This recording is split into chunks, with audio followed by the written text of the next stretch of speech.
This is my 2012 McLaren MP412C, and this is a radar detector with a cord hanging down. I'm going to solve that today by doing a hardware installation, and I'm going to show you how. Now, this will apply to all MP412Cs as well as 650Ss, 675 LTs, and I think the procedure is going to be more or less the same for the 570S, I'm told, in terms of location, that kind of thing. I do have a coupe, and the way that I'm going to do this should also work for a Spider. I'm going to do it a little bit differently than I've seen some other people do it, but this should work in either case. So I have my Hardwire kit that I got that has a few different fuses that attach to this as well. And one of those is going to be the ones that ends up getting used, but this is the core part of it. We have one end that goes in the radar detector, a ground wire, this other connector that goes into here, and we've just got to run that cable back to the fuse box that is behind the driver's seat. So that we'll get to by pulling the handle here, and there is our fuse box right here. So we've got to pull this out to get to the power connections, but we're going to start up here at the front first, and I'll show you the pathway that we take. Now, the reason we're starting from the front is so we don't end up with a ton of slack in the front that we have to find a place to put it. So step one, disconnect our cigarette lighter cord, plug in our Hardwire cord.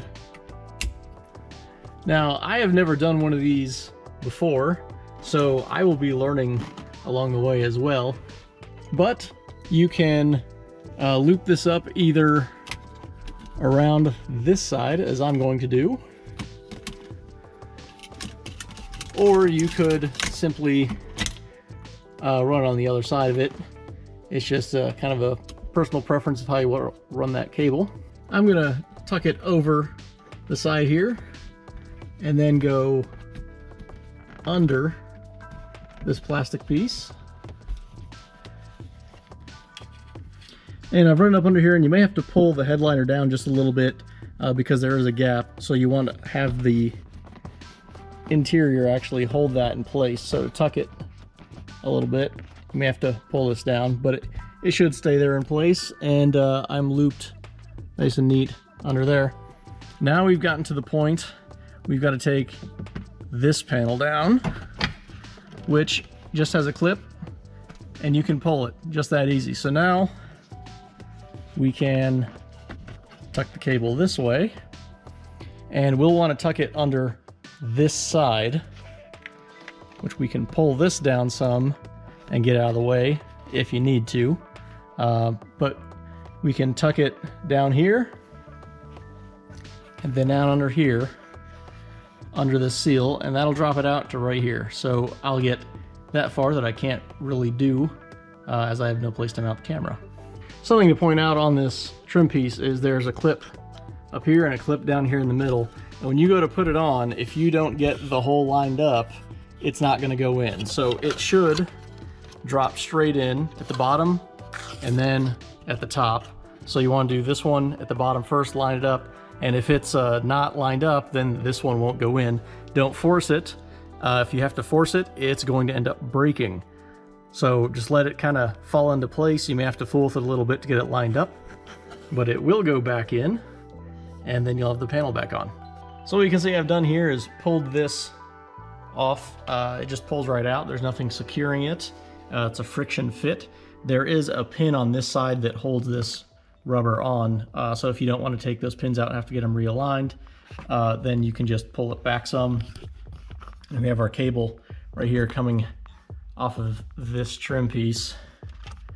So this guy we can tuck under here, under this panel, and then we've got this piece that also just pulls right off. So we can run that this entire length, which will get us to the next part. Now, with the wire tucked onto the dash, you can pull this back right here just a little bit to get it past that little thing and just tuck it right up in there. You do not want it to be jammed in here when you put this back on. Make sure that everything stays loose as there is slack. Tucks right behind the dash right there. And then we can tuck it under this panel. But first, I'm going to put this back in place. Something to note when putting this back on is you'll apply force this way on this piece until you get to right here, and then it makes a turn, and then you have to go that way with it. So don't try pushing on it from about here down this way. It's not going to go back on. It goes that way. So I've taken the trim piece completely off of here, and you can see the wire just runs in this track all the way down here, and we will have to kind of go this way with it towards the fuse box, but taking this panel off is quite easy.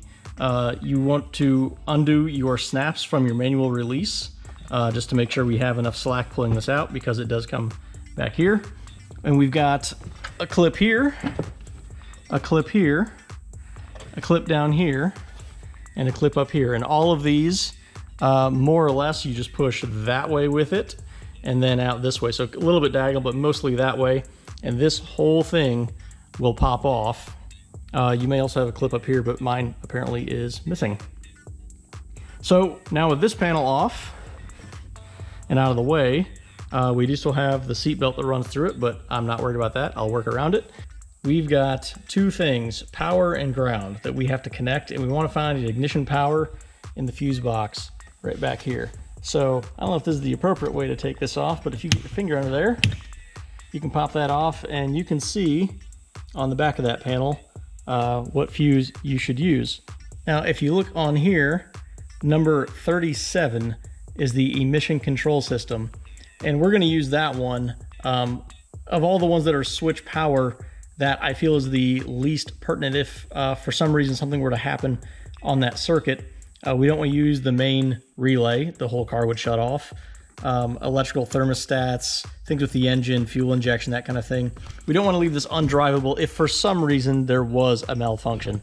So these are all switch power, and this is our guy right here. That's number 37.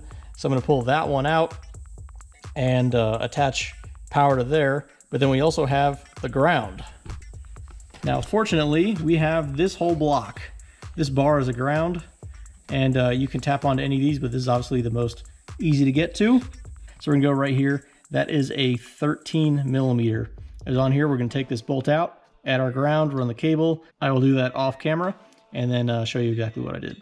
I have run my ground from this harness directly to this bolt.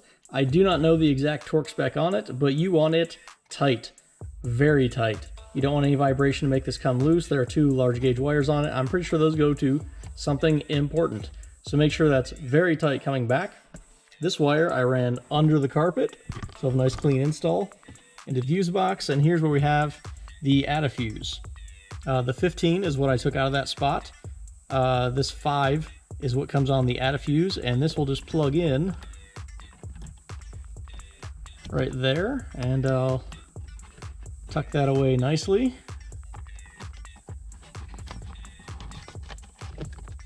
And now we can put this cover back on, this panel back on, and our trim back in. Now this panel back on, it just clips in, slides in at the top, and then push in the bottom. This piece, remember, you've got some clips you've got to get in here, but it goes in the same way that it came out. Don't forget to pull your emergency release back through the hole, snap it down. And remember that this outside trim will always be on top. So you will have to slide this under here, and then this side piece will slide up under this panel just a little bit. And it will do the same in the front right here. It'll go up under here just a little bit. But this all is back in place. We can move the seat back, and now we can turn it on and check it. Okay, now we have a nice clean install. We have the ignition off, and remember, we're on ignition, not accessory. So when we hit key once,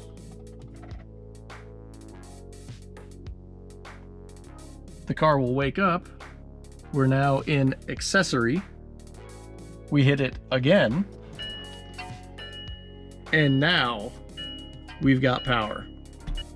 Ignition only, that comes on. No wires hanging down, nice clean install. And you can still remove it from the bracket, pop this off, and take it with you to use it in another instance. Now, something to note, when you turn the ignition off, this does not actually turn off. Pay no attention to the screen here. These are going off of ignition, and ignition actually stays on. See, we're only ignition, but in a sleeping state. And if we wait here for a few minutes, this is going to come up and say, power was disconnected, do you want to turn off? And this will just turn off. So this is kind of goes back to accessory state after ignition for maybe a minute, 2 minutes.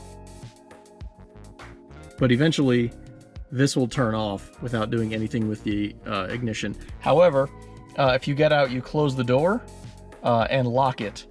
Yeah, they're turned off. If you lock it, all this will turn off anyway, I believe. And there's our mirror doing the same thing.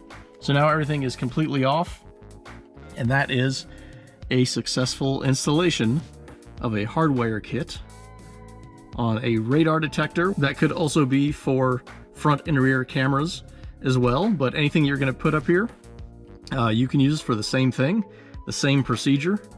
And that's how you do that in a 12C or 650, 675 LT, and quite possibly a 570 as well.